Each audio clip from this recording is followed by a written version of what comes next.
Students, नमस्कार। कैसे हैं आप सब लोग? तो welcome back to our channel.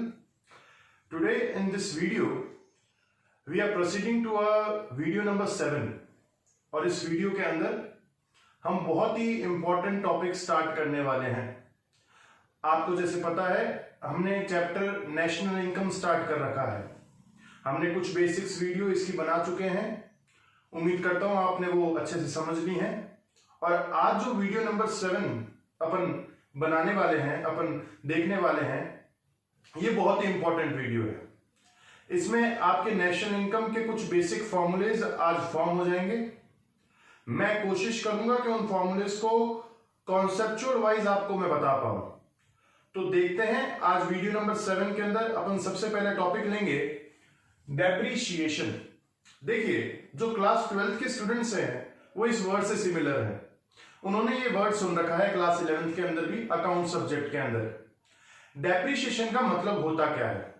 देखिए, डेप्रीशिएशन की डेफिनेशन है, it refers to fall in the value of fixed asset due to normal wear and tear, passage of time and expected obsolescences. कहने का मतलब ये है कि डेप्रीशिएशन का मतलब होता है कि जो कोई भी अपन फिक्स्ड असेट्स परचेज करते हैं, जो कोई भी हमारी फिक्स्ड असेट्स होती हैं, मशीनरी हो गई और भी कुछ हो गया, उनकी जो वैल्यू में डिक्रीमेंट होता है, उनकी वैल्यू में जो कमी आती है, उसको हम डेप्रीशिएशन कहते हैं। मुझे लगता है आप लोगों को ये पता होगा, क्लास 12th में आप आए हैं तो आपको डेप्रीशिएशन का वर्ड मतलब पता होगा, अपने अकाउंट्स में देखा होगा। देखिए, अब वो फिक्स्ड असेट्स में जो वैल्यू में फॉल आता है, वैल्यू में जो डिक्रीमेंट आता है, वो किन कारणों से आता है? वो 3 कारणों से आएगा। पहला, due to normal wear and tear. Normal wear and tear का मतलब, सपोज करिए कि आपने कोई मशीनरी परचेज करी, ठीक है। उस मशीनरी को जो आप परचेज करेंगे, अब आप उसको जब चलाएंगे तो जाहिर सी बात है कि उसको आप यूज करने से टाइम टू टाइम जैसे जैसे उस मशीनरी को यूज करते रहोगे तो उसमें कुछ खराबी आएगी। उसमें जो नॉर्मल वियर एंड टियर जिसे अपन कहते हैं, कुछ छोटे मोटे जो खराब होते हैं, कुछ छोटे मोटे घिसावट आ सकती है, जिसके कारण उसकी वैल्यू डिक्रीज हो सकती है। तो उसे जितनी वैल्यू वो डिक्रीज होती है उसे हम डेप्रीशिएशन कहते हैं। और नॉर्मल वियर एंड टियर मतलब कि अपन जब उस किसी मशीनरी का, किसी फिक्स्ड असेट्स का इस्तेमाल करते हैं at a certain period of time, तो क्या होता है कि उसकी वैल्यू में डिक्रीमेंट आता है, उसकी प्रोडक्शन कैपेसिटी कम हो जाती है। उस प्रोडक्शन कैपेसिटी के कम होने से उसकी वैल्यू डिक्रीज हो जाती है, जिसे हम डेप्रीशिएशन कहते हैं। तो नॉर्मल वियर एंड टियर के कारण हो सकता है डिक्रीज। दूसरा, passage of time. Passage of time मतलब समय के साथ में। जैसे आप सपोज करिए कि मैंने कोई एक लैपटॉप खरीदा, मैंने 50,000 रुपए का लैपटॉप खरीदा। अब वो मैंने इस साल खरीद लिया, सपोज 2020 में मैंने लैपटॉप खरीदा। अब मैंने खरीद तो लिया, पर वो मेरा ज्यादा इस्तेमाल नहीं हो पा रहा है। 1-2 बार मैंने इस्तेमाल किया और पिछले 6-8 महीनों से वो ऐसे ही पड़ा है फालतू। मैंने सोचा कि अब क्यों ना मैं इसको बेच दूं। तो क्या ये लैपटॉप वापस 50,000 रुपए में बिक जाएगा? नहीं। चाहे आपने उसको यूज नहीं किया है, चाहे वो एकदम सही, एकदम नया जैसा पड़ा है, पर फिर भी वो 50,000 रुपए में नहीं बिकेगा। क्यों? क्योंकि with the passage of time, आपने उसको लिए को 6 महीने हो चुके हैं या 8 महीने हो चुके हैं, तो उसके दौरान उसकी वैल्यू में डिक्रीमेंट आएगी, जिसे हम डेप्रीशिएशन कहते हैं। चाहे आपने यूज किया है, चाहे आपने यूज नहीं किया है, उसकी वैल्यू तो डिक्रीज होती है, जिसे हम डेप्रीशिएशन नाम कहते हैं। तो भैया, depreciation normal wear and tier के कारण भी हो सकता है, पैसेज ऑफ टाइम के कारण भी हो सकता है, और तीसरा, एक्सपेक्टेड ऑब्सोलेंस। इसका मतलब होता है कि जब अपन कोई मशीनरी खरीदते हैं, जब अपन कोई फिक्स्ड असेट्स खरीदते हैं, तो अपने दिमाग में होता है कि कुछ भैया ये तो नुकसान होना तय है। जैसे सपोज करो, अगर मैं एग्जांपल लूं कि अगर कोई छोटी मोटी अपन मशीनरी खरीदते हैं, तो अपने को पता होता है कि भैया छोटा मोटा घिसावट आएगी, स्क्रैचेस आएंगे, ये लॉसेस तो होंगे ही होंगे, जिससे कि इसकी वैल्यू क्या होगी? डिक्रीज होगी। उसे बोलते हैं एक्सपेक्टेड ऑब्सोलेंस। जो वो नुकसान, वो कमी जो हमें पता है कि ये चीज इसको खरीदने के साथ साथ में होगी ही होगी। जैसे सपोज करो, आप कार अगर परचेज करते हैं, बाइक परचेज करते हैं, तो अपने को पता होता है ना कि स्क्रैच आ जाता है उसमें, या टायर फट सकता है। तो ये नॉर्मल अपने को पता है कि भाई अपने ये गाड़ी खरीदी है या कार खरीदी है, तो ये कुछ तो लॉसेस अपने को सहन करने ही पड़ेंगे। वैसा ही केस एक्सपेक्टेड ऑब्सोलेंस के अंदर है। तो कोई भी फिक्स एसेट्स के अंदर जब इन 3 कारणों से उसकी वैल्यू डिक्रीज हो जाती है तो हम उसे डेप्रिसिएशन कहते हैं। ठीक है गाइस, अब देखिए डेप्रिसिएशन बहुत सारे नामों से जाना जाता है। ये बच्चे यहां पर कंफ्यूज हो जाते हैं कि सर हमने तो डेप्रिसिएशन ही पढ़ा था, ये कौन सा आ गया आगे प्रैक्टिकल। देखिए आज जो भी मैं वीडियो में आपको बता रहा हूं नेशनल इनकम के प्रैक्टिकल क्वेश्चंस के पॉइंट ऑफ व्यू से बहुत ही इंपॉर्टेंट है, तो अपने को अच्छे से समझना है। देखिए डेप्रिसिएशन के और क्या क्या नाम है, कंजप्शन ऑफ फिक्स्ड कैपिटल, इस नाम से भी बोला जा सकता है, current replacement cost, replacement cost of fixed capital and capital consumption allowance. ये सभी वो नाम है जो आपको अपनी बुक्स में या नोट्स में मिल सकते हैं, तो आप लोग कंफ्यूज मत होइएगा। इनका मतलब डेप्रिसिएशन ही होता है, और डेप्रिसिएशन का मतलब आपको मैंने बताया कि फिक्स्ड एसेट्स की वैल्यू में डिक्रीज होना, fall in the value of fixed assets due to what, due to normal wear and tear with the passage of time and expected obsolescence. तो ये है डेप्रिसिएशन का मतलब। अब ये डेप्रिसिएशन कॉन्सेप्ट जो है ये लगता तो बहुत आसान सा है, पर बहुत ही इंपॉर्टेंट है हमारे प्रैक्टिकल पॉइंट ऑफ व्यू से। अब हम जो ग्रॉस आगे अपन इन्वेस्टमेंट का कॉन्सेप्ट पढ़ेंगे थोड़ी देर बाद, उसमें आपको डेप्रिसिएशन की वैल्यू समझ में आएगी। ठीक है, तो अब मैं बताता हूं कि डेप्रिसिएशन और कैपिटल लॉस में क्या फर्क होता है। तो दोस्तों अब अपन देखते हैं differentiation between depreciation and capital loss. देखिए ये ऐसा टॉपिक है जिसमें काफी बच्चे कंफ्यूज हो जाते हैं। है कुछ नहीं, बहुत आसान है, पर अपन कंफ्यूज हो जाते हैं। देखिए है क्या, डेप्रिसिएशन का मतलब मैंने आपको बताया, it refers to fall in the value of fixed assets due to normal wear and tear, passage of time, expected obsolescences. देखिए कैपिटल लॉस का मतलब क्या होता है, कैपिटल लॉस का भी मतलब यही है कि फिक्स्ड एसेट्स की वैल्यू का लॉस हो जाना। देखिए यहां पर आपको 2 वर्ड डिफरेंशिएट करने हैं। डेप्रिसिएशन में fall in the value of the fixed assets, capital loss में loss in the value of fixed assets. पहला तो बात यहां पर आपको ये ध्यान रखना है, ये लॉस है, ये फॉल है। देखिए कैपिटल लॉस का मतलब आपकी फिक्स्ड एसेट्स की वैल्यू में लॉस हो जाना। किस कारण लॉस हो जाना, ड्यू टू द अनफोर्सीन ऑब्सोलेंसेस। कहने का मतलब वो कोई नुकसान हो जाना जिसके बारे में अपने सोचा ही नहीं था, जिसके बारे में आपने कोई अनुमान नहीं लगाया, आपने कोई प्रोविजंस नहीं बनाए, उस कारण आपकी फिक्स्ड एसेट्स में कोई नुकसान हो गया, तो हम उसे कैपिटल लॉस कह देते हैं। देखिए डेप्रिसिएशन में तो अपने को पता है कि भैया मेरा स्क्रैच लग जाएगा, या कुछ रिपेयर मांगेगी ये मशीन, या इस मशीन में कुछ खराबी आएगी तो इतने का पार्ट चेंज करेगा, तो अपने दिमाग में सेट होता है कि भाई ये जो नुकसान है वो मुझे सहन करने पड़ेंगे, वहन करने पड़ेंगे, ये तो मुझे खर्चा उठाना पड़ेगा अगर मैं ये एसेट खरीद रहा हूं तो, और उससे इसकी वैल्यू भी कम होगी, ये अपने को पता है। पर कैपिटल लॉस में क्या होता है, जो अपने को पता ही नहीं और उससे वैल्यू जो है उसकी लॉस हो जाती है। जैसे सपोज करिए कि मैं मशीन लेकर आया, ठीक है, और मशीन लेकर आया, उससे मेरा प्रोडक्शन हो रहा था, अचानक से भूकंप आया और ऊपर से पट्टी गिर के मशीन के ऊपर गिरी और मशीन खत्म हो गई, वो 50,000 रुपए की मशीन खत्म। ये मेरा कैपिटल लॉस है। क्यों? क्योंकि यहां पर मेरा लॉस हुआ है। किस कारण लॉस हुआ है? Due to the unforeseen obsolescences like natural calamities, earthquake वगैरह जो भी ये आते हैं, उस कारण अगर आपके फिक्स्ड एसेट्स में कोई लॉस हो जाती है, उनकी वैल्यू में जो लॉस हो जाता है उसे अपन कैपिटल लॉस कह सकते हैं। तो कहने का मतलब कि यहां पर तो आपके पास में फोर्सीन ऑब्सोलेंसेस हैं, मतलब एक्सपेक्टेड ऑब्सोलेंसेस है, जिनको आप एक्सपेक्ट करते हो, आपको पता है कि ये नुकसान हो सकता है।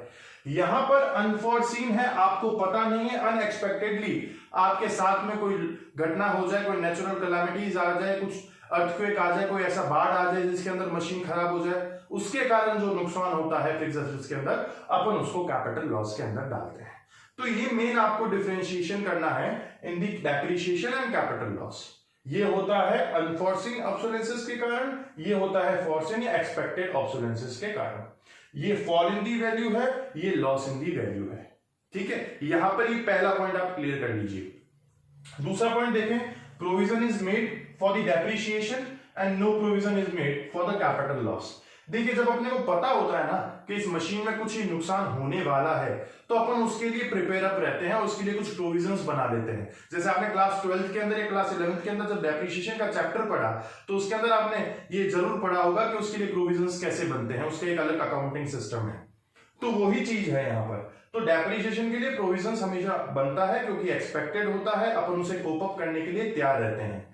अगर दूसरी तरफ देखें कैपिटल लॉस अनएक्सपेक्टेड होता है, अपने को पता तो है नहीं कब बाढ़ आ जाए, कब कुछ हो जाए जिसके कारण हमारी मशीन खराब हो जाए, तो वो कोई भी प्रोविजन उसके लिए मेडअप नहीं होते बिकॉज इट इज अनसर्टेन। ठीक है। Third, it does not hamper the production process. देखिए डेप्रिसिएशन मशीन में भले ही लगे, उसकी वैल्यू भले ही कम हो, पर प्रोडक्शन चलता रहता है, कोई भी प्रोडक्शन में कमी नहीं आती है। मशीन 50,000 से 40,000 की हो जाए, 40,000 से 35,000 की हो जाए, साल भर साल जैसे जैसे साल बीतते रहेंगे, पर प्रोडक्शन करती रहती है। पर कैपिटल लॉस में भैया भूकंप आ गया तो कहां से प्रोडक्शन करोगे? तो यहां पर प्रोडक्शन प्रोसेस को हैम्पर करता है कैपिटल लॉस, और डेप्रिसिएशन जो होता है वो प्रोडक्शन प्रोसेस को हैम्पर नहीं करता। तो ये कुछ बेसिक डिफरेंस है डेप्रिसिएशन और कैपिटल लॉस के बीच में। देखिए बहुत इंपॉर्टेंट है। अब अपन इन्वेस्टमेंट को समझेंगे तब अपने को पता चलेगा कि ये डेप्रिसिएशन कितना काम का है। तो दोस्तों अब अपन देखते हैं इन्वेस्टमेंट का कॉन्सेप्ट। देखिए इन्वेस्टमेंट या अपन इसे कैपिटल फॉर्मेशन नाम से भी जान सकते हैं। पहले समझते हैं इसका मतलब क्या होता है। देखिए investment refers to the addition to the capital stock of an economy in a given period of a time. देखिए किसी भी इकोनॉमी में कैपिटल स्टॉक का एडिशन करना इन्वेस्टमेंट कहलाता है। अब भैया कैपिटल स्टॉक का मतलब, कैपिटल स्टॉक के अंदर फिक्स्ड एसेट्स आती हैं और अनसोल्ड स्टॉक। कोई आपके पास अनसोल्ड स्टॉक पड़ा है या कोई अपन फिक्स्ड एसेट्स वगैरह खरीदते हैं तो वो कैपिटल स्टॉक के अंदर आती है। तो अपन सपोज करिए कि मैंने 50,000 रुपए का मशीनरी खरीदी। मशीनरी एक फिक्स्ड एसेट्स के अंदर आते हैं। मैंने 50,000 रुपए की मशीनरी खरीदी तो ये मेरा इन्वेस्टमेंट है। क्यों? क्योंकि मैंने मेरे कैपिटल स्टॉक के अंदर एडिशन किया है। तो जो कुछ भी आप अपने कैपिटल स्टॉक के अंदर आपकी कैपिटल एसेट्स अगर बढ़ाते हैं तो वो आपका इन्वेस्टमेंट कहलाता है। तो it is addition to the capital stock of an economy, उसे ही अपन इन्वेस्टमेंट कहते हैं। अब देखिए इन्वेस्टमेंट दो टाइप के होते हैं, एक ग्रॉस इन्वेस्टमेंट और दूसरा नेट इन्वेस्टमेंट। देखिए ग्रॉस और नेट ये दो वर्ड जो है ना, ये आपको इसका मतलब समझ में आना चाहिए। ग्रॉस का मतलब होता है टोटल, कि भैया टोटल कितना किया है अपन ने, और जो नेट होता है वो इस ग्रॉस में से कुछ डिडक्ट करने के बाद में नेट अमाउंट मिलती है। देखिए जैसे आप अगर फॉर एग्जांपल आप अपने डेली रूटीन के अंदर देखते होंगे कि आपकी कोई जॉब लग रखी है तो आप बोलते हैं कि 50 लाख का पैकेज है या 60 लाख का पैकेज में मैं जॉब कर रहा हूं, तो वो आपकी ग्रॉस सैलरी होती है। आपको 50 लाख रुपए हाथ में नहीं मिलते, पर आप बोलने में क्या बोलते हैं 50 लाख का पैकेज है, पर क्या वास्तव में आपको 50 लाख रुपए हाथ में मिलते हैं? नहीं, क्योंकि वो आपकी ग्रॉस सैलरी है। 50 लाख में से आप कुछ टैक्स पे करते हो, कुछ और ईएमआई वगैरह का कुछ लोन वगैरह ले रखा है, कोई गाड़ी की लोन है, वो वगैरह हटा के आपके पास में सपोज करो 30 लाख रुपए बचते हैं, वो आपके हाथ के अंदर आते हैं। तो आप कह सकते हैं कि मेरी नेट सैलरी 30 लाख रुपए है और ग्रॉस सैलरी मेरी 50 लाख रुपए है। तो वैसे ही यहां पर ग्रॉस और नेट में डिफरेंशिएट होगा। ग्रॉस इन्वेस्टमेंट का मतलब कि आपने टोटल कितना एडिशन किया है कैपिटल स्टॉक के अंदर, आपने टोटल कितना माल खरीदा या कितने पैसे लगाए कैपिटल स्टॉक के अंदर। मैंने 5 लाख रुपए के मशीनरीज खरीद ली, मैंने 5 लाख रुपए के कोई लैंड एंड बिल्डिंग में इन्वेस्टमेंट कर दिया, ये मेरा टोटल इन्वेस्टमेंट है। मतलब जितना भी आप टोटल एडिशन करते हो कैपिटल स्टॉक के अंदर, उसे अपन ग्रॉस इन्वेस्टमेंट कहते हैं। दूसरी ओर नेट इन्वेस्टमेंट का मतलब the actual addition made to the capital stock of economy. ये होता है एक्चुअल और ये होता है टोटल। ये तो आपने कितना टोटल ऐड किया ये ग्रॉस इन्वेस्टमेंट में आएगा, पर एक्चुअल में वो ऐड हुआ कितना है वो नेट इन्वेस्टमेंट बताता है। देखिए एक इस एग्जांपल से अपन समझते हैं। मैंने 2020 में, अप्रैल 2020 में टोटल मेरे पास स्टॉक था 50 लाख रुपए का। ठीक है, ये मेरा टोटल इन्वेस्टमेंट है, मेरा ग्रॉस इन्वेस्टमेंट है।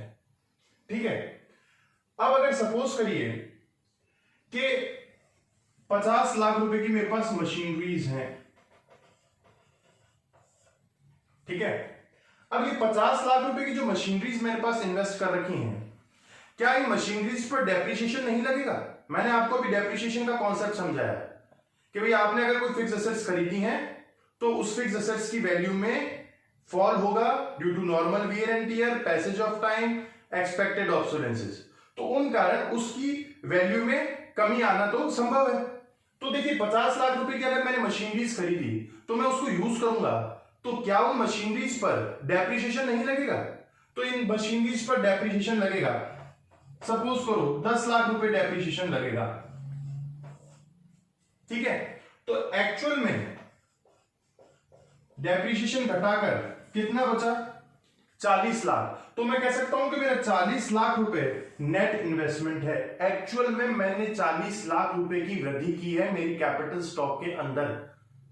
ठीक है ना, अगर मैं सपोज करूं मेरे पास 2 मशीन ऑलरेडी हैं, देखिए मेरे पास 2 मशीन ऑलरेडी हैं वर्थ रुपीज 1 लाख, 1 लाख रुपए की मशीनें हैं मेरे पास 2, मैंने एक और खरीद ली, ये ऐड कर दिया, मैंने एडिशन कर दिया मेरे कैपिटल स्टॉक के अंदर। कितने की खरीदी भैया? मैंने 50,000 रुपए में खरीदी, तो ये मेरा क्या हो गया? इन्वेस्टमेंट हो गया कि भाई 50,000 रुपए का इन्वेस्टमेंट कर दिया आपने। पर भैया नहीं, क्यों? क्योंकि ये जो आपने 1 लाख रुपए की मशीन्स खरीद रखी हैं, क्या इन पर डेप्रिसिएशन नहीं लगेगा? मैंने कहा भाई हाँ डेप्रिसिएशन लगेगा, 10,000 रुपए का डेप्रिसिएशन लगता है। तो 50,000 रुपए की आपने मशीन खरीदी, 10,000 रुपए उस पर डेप्रिसिएशन लग रहा है, तो एक्चुअल में आपने 40,000 रुपए का इन्वेस्टमेंट किया है, जिसे हम नेट इन्वेस्टमेंट बोल सकते हैं। तो नेट इन्वेस्टमेंट और ग्रॉस इन्वेस्टमेंट में फर्क ही डेप्रिसिएशन का है। ग्रॉस इन्वेस्टमेंट होता है टोटल वैल्यू, क्या आपने कितना टोटल इन्वेस्ट किया है, और नेट इन्वेस्टमेंट होता है कि आपने एक्चुअल में कितना इन्वेस्ट किया है। और इस टोटल और एक्चुअल के बीच में जो डिफरेंशिएशन है, ये है डेप्रिसिएशन का, जो कि फिक्स एसेट्स और कैपिटल स्टॉक के ऊपर लगेगा।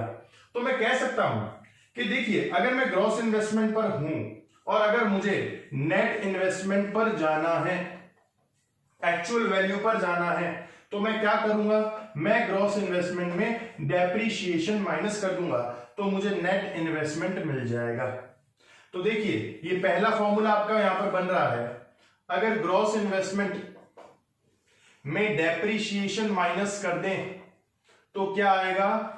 तो आपका नेट इन्वेस्टमेंट आ जाएगा, क्योंकि ग्रॉस होता है टोटल, और टोटल में से जब आप उसकी डेप्रिसिएशन हटा देंगे तो आपको पता चल जाएगा कि एक्चुअल में आपने कितना इन्वेस्ट किया, आपका नेट इन्वेस्टमेंट क्या है। और इसका आप दे सकते हैं कि अगर अपन नेट इन्वेस्टमेंट में डेप्रिसिएशन प्लस कर दें तो ग्रॉस इन्वेस्टमेंट आ जाएगा। तो यहां पर ही आपका फर्स्ट फॉर्मूला बनता है नेशनल इनकम के अंदर। ग्रॉस इन्वेस्टमेंट से नेट इन्वेस्टमेंट जाने के लिए आपको करना है माइनस डेप्रिसिएशन, और नेट इन्वेस्टमेंट से ग्रॉस इन्वेस्टमेंट में जाने के लिए आपको प्लस करना है डेप्रिसिएशन। तो यहां पर आपका ये इन्वेस्टमेंट का टॉपिक पूरा होता है। ये यहां पर आपको समझना इसलिए जरूरी है क्योंकि जब अपन प्रैक्टिकल क्वेश्चंस करेंगे नेशनल इनकम के, तब ये सभी फॉर्मूलेस काम आने वाले हैं, तो आप इसको अच्छे से समझिएगा। तो गाइज नेक्स्ट टॉपिक है अपना factor cost and market price. अब अपन दूसरे टॉपिक पर आ रहे हैं, ये भी बहुत इंपॉर्टेंट है। आइए देखते हैं क्या है। देखें, factor cost it refers to the amount paid to the factors of production for their contribution in production. देखिए ये वो अमाउंट है जो फैक्टर्स ऑफ प्रोडक्शन को दी जाती है। मैंने पिछली वीडियो में हमारे जो सर्कुलेशन फ्लो वाली जो वीडियो है, उस वीडियो में अगर आप देखेंगे तो उसमें आपको डिटेल में मैंने समझाया है कि फैक्टर्स ऑफ प्रोडक्शन का किस तरीके से वो पेमेंट लेते हैं, किस तरीके से उनका इनकम वगैरह होती है। तो देखिए अगर मैंने कोई फैक्ट्री सेटअप कर रखी है, तो और अगर मैंने फैक्टर्स ऑफ प्रोडक्शन लिए हैं कहीं से, तो उनको जो मैं पैसा दूंगा, जैसे कि लैंड के बदले में रेंट दे दिया, कोई लेबर आया उसके बदले में मैंने उसको वेजेस दे दिया, तो वो जो अमाउंट मैं पे करता हूं वो मेरी फैक्टर कॉस्ट कहलाती है। तो देखिए फैक्टर कॉस्ट का मतलब वो अमाउंट जो फैक्टर्स ऑफ प्रोडक्शन को दी जाती है उनके प्रोडक्शन एक्टिविटीज में काम करने के लिए। ठीक है, दूसरी तरफ मार्केट प्राइस, मार्केट प्राइस का आपको मतलब पता है कि वो प्राइस जिस पर कोई गुड्स सोल्ड होता है। देखिए, price at which product is actually sold in the market. देखो अपन थोड़ा सा इसको इजी बनाते हैं। फैक्टर कॉस्ट, आप इसको फैक्ट्री की कॉस्ट समझ लो। ठीक है, अगर आप कंफ्यूज हो रहे हैं मैं इसको आसानी से आपको समझाता हूं। सपोज करिए कि कोई एक प्रोडक्ट है, ठीक है, अगर सपोज करिए मार्कर है, ठीक है, ये मार्कर 50 रुपए में बनकर तैयार हो जाता है फैक्ट्री के अंदर। ठीक है, ये फैक्टर कॉस्ट है, 50 रुपए इसकी लागत है। क्या ये 50 रुपए में ही बिकेगा मार्केट के अंदर? नहीं, 50 रुपए में मार्केट में नहीं बिकता। ये सपोज करो 80 रुपए में बिक रहा है, तो मार्केट प्राइस क्या हो गई? 80। क्यों? क्योंकि एक्चुअली इस रेट पर ये मार्केट में सोल्ड हो रहा है। और 50 रुपए इसकी क्या है? फैक्टर कॉस्ट है, जो कि फैक्टर्स ऑफ प्रोडक्शन को देने पे जो अमाउंट आया है वो 50 रुपए, जो कि उसकी प्रोडक्शन कॉस्ट है, अपन कह सकते हैं। तो 50 रुपए का ये बना, पर मार्केट में बिकता है 80 रुपए का। ऐसा क्यों भाई? 80 रुपए में क्यों बिक रहा है? बीच के 30 रुपए का क्या कॉन्सेप्ट है? तो यहां पर आप देखिए कि ये प्रोडक्ट जब 50 रुपए का इसने मार्कर बनाया तो गवर्नमेंट आ गई। गवर्नमेंट ने बोला भैया मार्कर ऐसे कैसे बना रहा है, हमें टैक्स नहीं देगा। तो गवर्नमेंट ने बोला भैया मुझे कुछ टैक्स दे। कितना टैक्स दूं साहब? कि भैया तू 30 रुपए हमें टैक्स दे। तो उनको 30 रुपए दे दिए। फिर अब इसकी कॉस्ट कितनी हो गई? 80 रुपए, जिस पर वो मार्कर क्या हो रहा है? बिक रहा है। तो एक्चुअल में अगर देखा जाए तो ये 80 रुपए में जो मार्कर बिक रहा है, इसमें 30 रुपए तो किसके इंक्लूड है? टैक्स के, और 50 रुपए इन फैक्टर कॉस्ट जिसे अपन कहते हैं। तो मेन इसकी जो फैक्ट्री की लागत थी वो 50 रुपए थी, पर टैक्स के एडिशन हो जाने से इसकी प्राइसेस में इंक्रीमेंट हो गया। तो टैक्स क्या होता है? टैक्स आपकी प्राइस को बढ़ा देता है, वही यहां पर ये कर रहा है। सरकार ने इसे 30 रुपए लिए टैक्स के रूप में, और ये टैक्स जब जुड़ा किसके अंदर जुड़ा? फैक्टर कॉस्ट के अंदर, तो यहां पर इसकी 80 रुपए बन गई, जिसे अपन मार्केट प्राइस कहते हैं। तो देखिए, कभी भी अगर फैक्टर कॉस्ट पर अपन हैं और अगर अपने को मार्केट प्राइस पर जाना है, तो देखिए फैक्ट्री की जो कॉस्ट होती है वो सस्ती होती है, और मार्केट में जो बिकता है वो महंगा बिकता है। याद करने के हिसाब से आप ये समझ लो। और महंगा कैसे बिकेगा? कुछ ना कुछ जुड़ेगा। क्या जुड़ेगा भैया? वो जुड़ गया आपका इनडायरेक्ट टैक्स। इनडायरेक्ट टैक्स वो टैक्स जो अपन गवर्नमेंट को पे कर रहे हैं। किस रूप में हो सकता है? जैसे कि आप अभी लेटेस्ट आपने देखा है जीएसटी, ये एक इनडायरेक्ट टैक्स है, ठीक है ना। तो जीएसटी देना पड़ेगा दुकानदारों को, ये वो खुद नहीं रखते हैं, ये वो गवर्नमेंट को देंगे। ये 30 रुपए वो दुकानदार खुद नहीं रखेगा, फैक्ट्री वाला खुद नहीं रखेगा, वो 30 रुपए सरकार को जमा करा देगा। पर इस टैक्स ने क्या किया है? इनडायरेक्ट टैक्स ने क्या किया है? उसकी प्राइसेस को बढ़ा दी है, और वो प्राइसेस 80 रुपए कर दी है, जिसे अपन मार्केट प्राइस बोल रहे हैं। तो कभी भी फैक्ट्री कॉस्ट में, फैक्टर कॉस्ट में जब अपन इनडायरेक्ट टैक्स ऐड करते हैं तो हमें मार्केट प्राइस की तरफ चले जाते हैं। क्या सरकार और कुछ भी करती है? देखिए, सरकार इतना कहते हैं ना कि सरकार इतना दिक्कत नहीं देती है प्रोड्यूसर को। वो लगता है कि भाई प्रोड्यूसर निराश हो रहे हैं, उनके प्राइसेस वगैरह बढ़ रही हैं, या फिर सरकार को कभी लग जाए कि भाई मार्कर जो है एसेंशियल्स हैं, स्टूडेंट्स को पढ़ाने में टीचर्स के काम आता है, तो इसको सस्ता कर देना चाहिए, ताकि ज्यादा से ज्यादा जो टीचर्स हैं वो इस्तेमाल कर सके और उससे ज्यादा बच्चों की पढ़ाई पर कोई इफेक्ट ना पड़े। सरकार को ये मन में ख्याल आया, तो सरकार थोड़ा सा दया भाव हुई। सरकार ने बोला, फैक्ट्री वाले के पास में वापिस आकर बोला कि भैया चिंता मत कर, 30 रुपए हम जो टैक्स लगा रहे हैं, तेरी प्राइस बनती है 80 रुपए की। कि हाँ सर, 80 रुपए में मैं बेचता हूं। तो सरकार ने बोला ऐसे कर, तू उसको 70 रुपए में बेच, 70 रुपीज में बेच।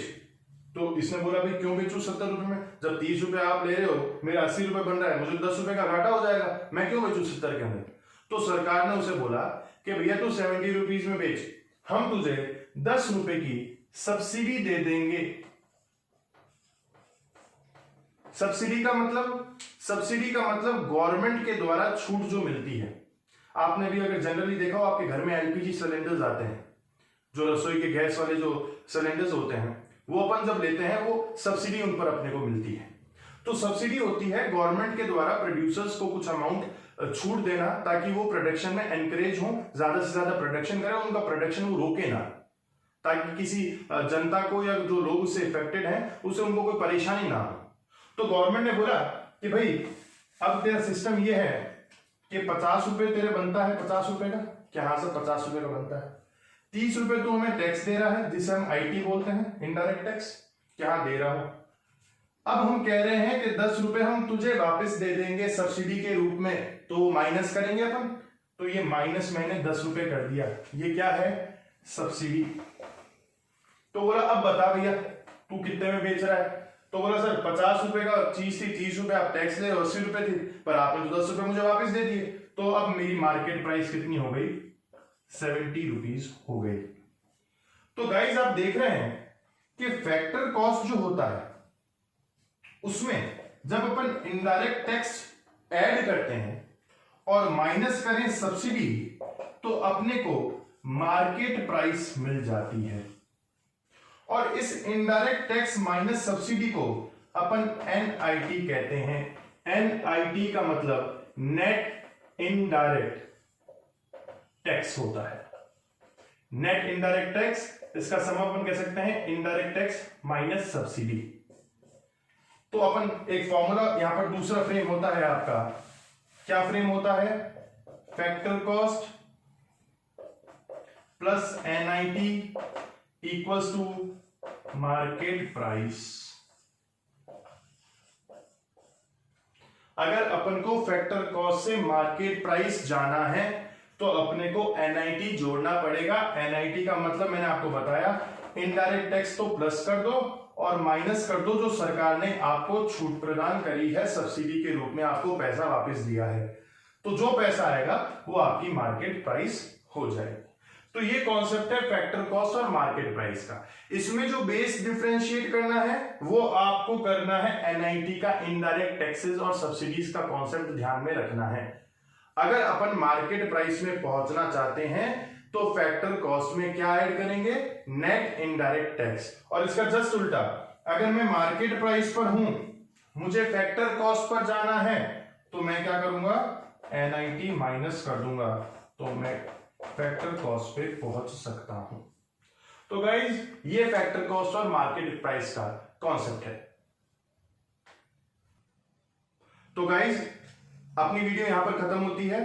आज मैंने आपको दो इंपॉर्टेंट फॉर्मूलेज डिराइव कराए हैं, एक ग्रॉस इन्वेस्टमेंट और नेट इन्वेस्टमेंट का। ग्रॉस इन्वेस्टमेंट से नेट इन्वेस्टमेंट पर जाना है तो माइनस डेप्रिसिएशन करना होगा, और दूसरा आपको फैक्टर कॉस्ट से मार्केट प्राइस में जाने के लिए, अगर हमें फैक्टर कॉस्ट से मार्केट प्राइस जाना है तो नेट इनडायरेक्ट टैक्स का कॉन्सेप्ट अपने को आना चाहिए। तो ये दोनों फॉर्मूलेज अपने बहुत काम आने वाले हैं। मैं उम्मीद करता हूं आप लोगों को ये समझ में आया होगा। आप ये वीडियो वापस देखें अगर आपको नहीं समझ में आई है, और आप इन फॉर्मूलेज का कॉन्सेप्चुअल वाइज क्लियरेंस कर लें ताकि अगली वीडियोस में आपको कोई दिक्कत ना हो। और हाँ, अगर आप ये वीडियोस आज ही देख रहे हैं तो पिछली वाली वीडियो जरूर देखें। वो वीडियोस देखेंगे तभी आपको ये समझ में आ पाएगी, क्योंकि नेशनल इनकम एक अपने आप में बहुत इंपॉर्टेंट टॉपिक है, इसमें आप लीनियंसी नहीं रख सकते। ठीक है ना फ्रेंड्स, तो आज के लिए मैं यहीं पे सम अप करता हूं। Keep watching our channel. Thank you.